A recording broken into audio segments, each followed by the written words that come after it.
have to change our interactions with spirituality, with church, with each other, with life. We have to change them from these blips on a map to life intentionally lived. One of the regrets, so I've been talking this morning and a little bit over the last couple weeks, and my buddy Chad back there just found out. So I recently moved. He found out about 10 minutes ago so me and Chad lived in the same neighborhood, along with his wife Cece and kids, and our friend Pycraft also lives there, and so we lived all in that same area for like 4 years. And so recently, my wife made the decision to move, and I moved with her. And so we downsized a little bit, but added like woods to our backyard in this area. So I moved from like Burlington to this Haw River area. Hey neighbors, literally down the road. So how about that, right? But one of the regrets I have in the previous neighborhood is that I was very like secluded, maybe is the good word, because I would go and I would pour out to a bajillion different people or a bajillion different students and things like that, and I'd come home and I'm just like, bleh.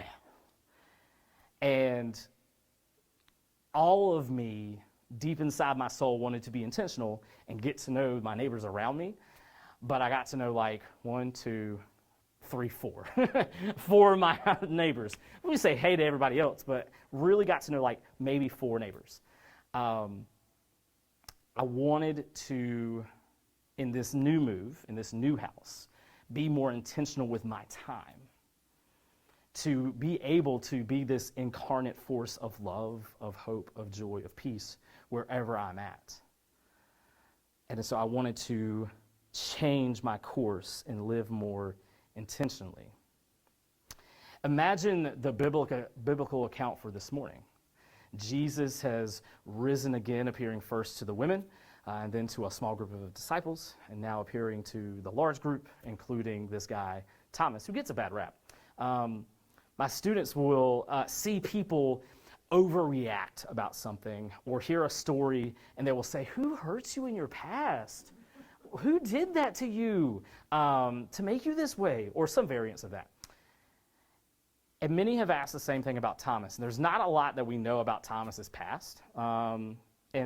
But we always ask, like, who hurt Thomas to the point that he is this skeptical, doubting person, especially in front of Jesus, who he has known for the longest time, who he rolled with for the longest time, but yet sees Jesus in front of him and is like, you ain't the guy.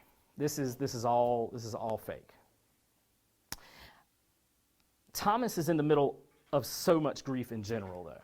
That's the first thing that we have to think about. There's this grief and despair because he just lost a friend, a best friend, a leader, somebody he leaned in on. And so if my dad, who soon will be thinking 3 years now that he's not been with us, if my dad popped up in front of me now, like right here, I would have to take a second. And I would be thinking, like, is my mental health really that far gone? That I'm seeing things here in front of me. And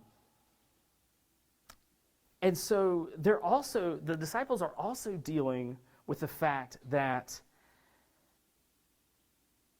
there are people chasing after them for just rolling with Jesus, for just knowing who Jesus was. And so they're still being hunted down and judged harshly for their interaction. And I think Thomas must have just been wired this way, to give longer glances and looks to situations and figure out just what is happening. And we all have those friends, I think, that are able to bring us back down, to earth and ask us the tough questions. I happen to marry one of those. When I was in my youth ministry, and still to this day, but in my youth ministry days, I would have these like big lofty ideas, grandiose things, and my wife would just like jab holes in it, and that thing would bleed.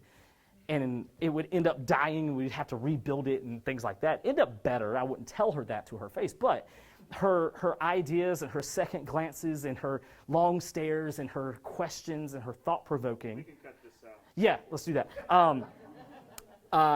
Helped. It helped make it better, make it stronger. And so instead of us calling him Doubting Thomas, I think there's something to credit Thomas